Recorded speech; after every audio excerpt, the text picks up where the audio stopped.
استقبال رمضان بس مش بيبقى تفريزات وتجهيزات وتنظيف للبيت. لا، استقبال رمضان حاجات تانية كتير.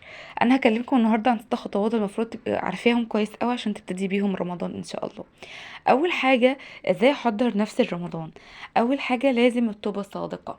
التوبه الصادقه عن ايه؟ التوبه الصادقه عن قله الصلاه، عن عدم انتظامك في الصلاه، عدم انتظامك في الصيام، عدم انتظامك عن السنه المؤكده والفروض اللي موجوده علينا كلنا كمسلمين.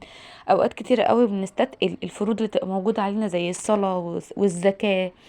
الحاجات اللي احنا نستطيع ان احنا نعملها، غير طبعا ما لا نستطيع عليه، زي الحج والعمرة، لان دوت هو فرض علينا طبعا، ولكن ربنا سبحانه وتعالى قال لمن استطاع اليه سبيل. لو قدرتي تروحي طبعا روحي، طبعا اعملي الفرض اللي عليك. لو ما قدرتيش يبقى في حاجات تانية نقدر نعملها، وبرضو ايماننا واسلامنا يكون صحيح وكامل. التوبة الصادقة لازم تكوني يعني التوبة جاية من قلبك، جاية من جواكي، جاية من أعماقك، مش بس بتقولي بلسانك.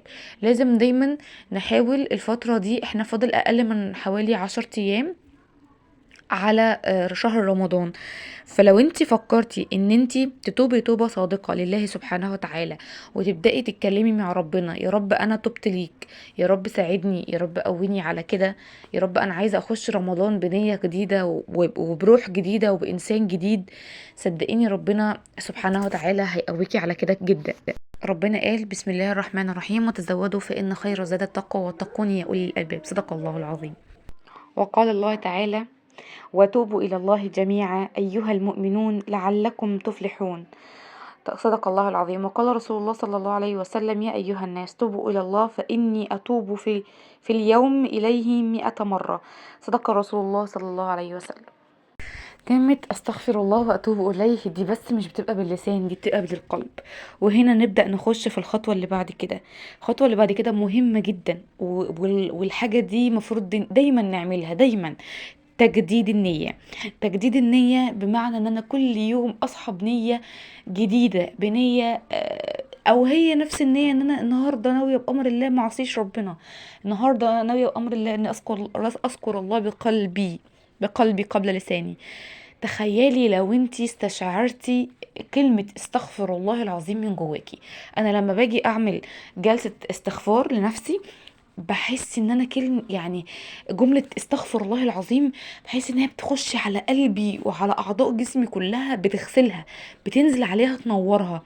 فحاولي يعني تجددي النية مع الله. حاولي ان انت تستغفري الله سبحانه وتعالى كتير في اليوم، بنية القلب وبنية الغفر، ان ربنا يغفر لك، وربنا يبعد عنك كل حاجة انت حاسة ان هو يعني حاجة دي مش حلوة، الحاجة دي بتعصي ربنا، الحاجة دي بعداني عن ربنا. فلازم نجدد النية. تجديد النية لصيام شهر شعبان قبل شهر رمضان. يعني انت ممكن تصومي من دلوقتي. الصيام، الرسول صلى الله عليه وسلم كان يكثر الصيام في شهر شعبان، بعديه يليه رمضان على طول. يعني اكثر الشهور صياما بعد رمضان هو شهر شعبان. طبعا رمضان فرض فاحنا بنصومه كله، لكن شهر شعبان الرسول صلى الله عليه وسلم كان بيكثر الصيام فيه كتير. فانك تجددي النية وتحضري نفسك ان انت تصومي من دلوقتي، ان انت تجهزي عقلك وجسمك وتجهزي قلبك لاستقبال الحبيب رمضان المبارك. فتخيلي مدى استشعارك بان انت انا اهو، انا موجودة، انا بعمل حاجة، انا قريبة من ربنا. وتذكري دايما ان ربنا سبحانه وتعالى قال: لو تقربت الي شبرا تقربت اليكم ذراعا. فتقربي لربنا قوي وهو هيشدك ناحيته، وهيقربك، وهتحسي بطمأنينة وامان ورزق وكل حاجة انت نفسك يعني تحسي بيها. ادخال الفرحة على قلبك من اهم الحاجات اللي المفروض تفكري فيها. يعني الفرحة ببلوغ شهر عظيم زي شهر رمضان، لازم ندخل الفرحة علينا وعلى ولادنا وعلى جيراننا وعلى كل الناس اللي احنا بنحبهم. في آية في القرآن الكريم قال الله تعالى: قل بفضل الله وبرحمته فبذلك فليفرحوا وهو خير مما يجمعون. صدق الله العظيم. في كتير فينا بقى يقول انا مش حاسس بشهر رمضان، انا مش حاسس بفرحة رمضان، انا مش حاسس مثلا بفرحة العيد. تأكدوا ان الوقت ده طالما ربنا معاكي، وطالما انتي قلبك مع ربنا سبحانه وتعالى، تأكدي مليون في المية انك هتحسي وتستشعري بكل روايح رمضان الجميلة. انا هو من وقت بكلمك في الفيديو يا جماعة، انا بحس بروايح رمضان الفترة دي اكتر من اي سنة عدت، اكتر من اي سنة كنت تعبانة مضغوطة فيها، كنتش قريبة من ربنا بالشكل الكافي. بس صدقوني فرحتي بقدوم رمضان السنة دي مختلفة. اللهم بارك اللهم بارك، روايح رمضان هلة في كل بيت. انا بس مش بقول الكلام ده لنفسي، انا بقول لكم ان في ناس كتيرة جدا من اهلي وصحابي قالوا لي وكلموني احنا فرحانين قوي برمضان السنة دي، احنا حاسين برمضان السنة دي قوي، وحاسين بروايحه، حاسين ان هو جاي علينا كده زي ما احنا كنا عيال صغيرين. بابا ابهاتنا وامهاتنا بيروحوا يجيبوا لنا الفوانيس وبنبقى مبسوطين. فدخلوا الفرحة على قلوبكم وقلوب اولادكم.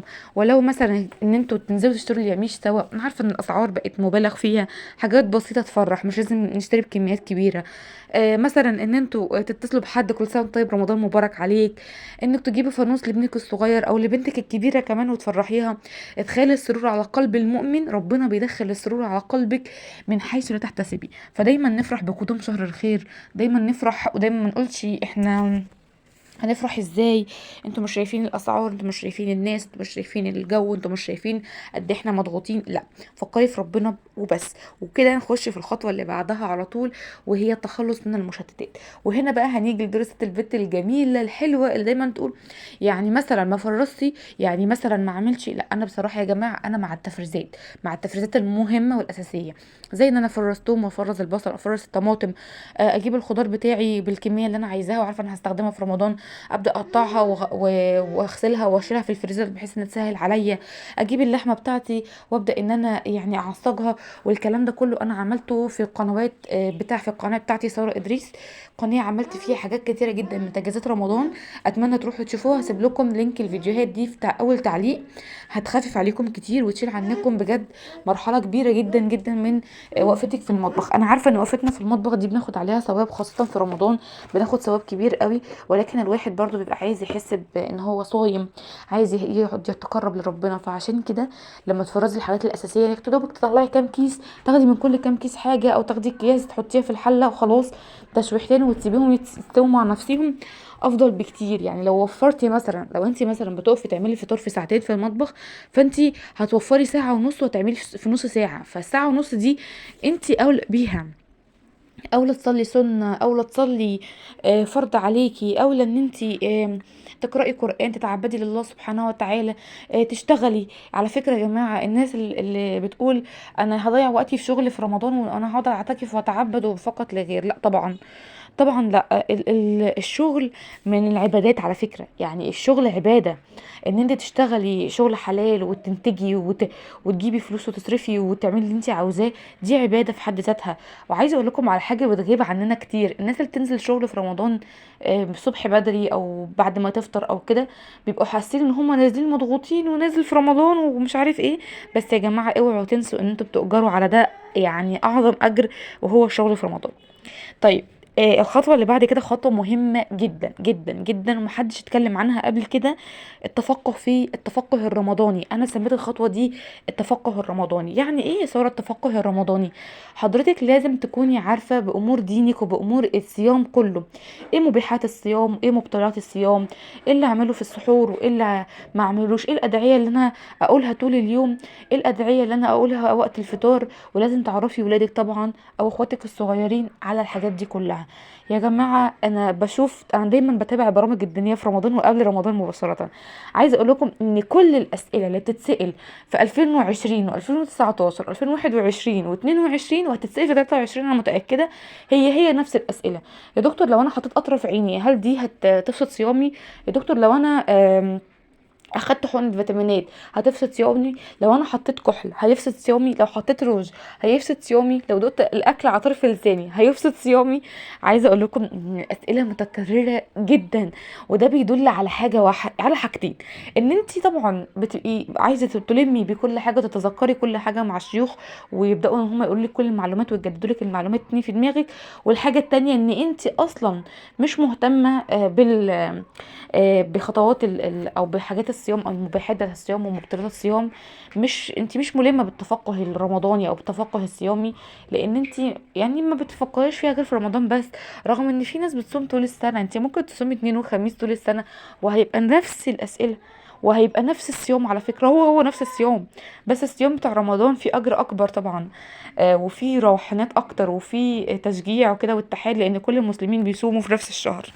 ولكن انت لازم تاخدي بالك ان انت لازم تتفقهي في الدين وتتفقهي في امور الصيام، وتبقي عارفه كل حاجه عنه، بس مش في رمضان.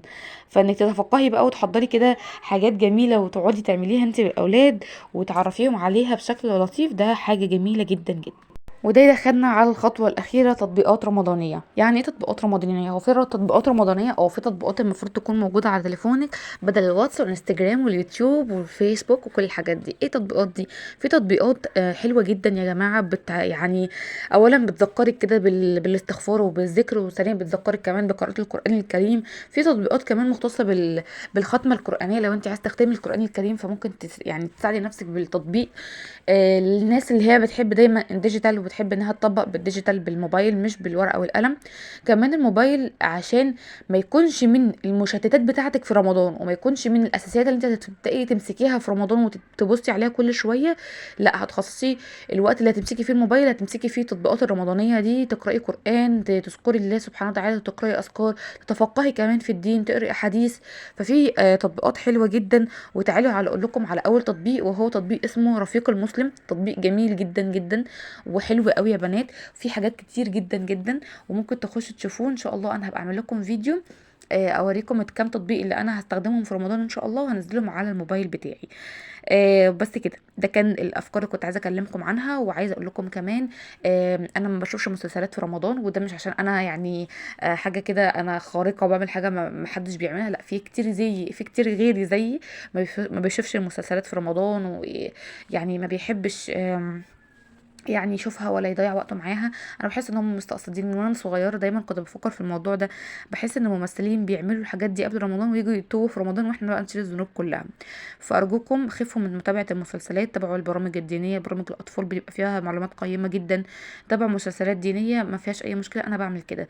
يعني بحاول ان انا اضحك على نفسي وما اتابعش حاجه ملهاش لازمه. بحاول ان انا استفاد بوقتي. طبعا تخطيط شهر رمضان هنتكلم عنه في الفيديو ان شاء الله اللي بعد كده. اشوفكم على خير في فيديو جديد، مع السلامه.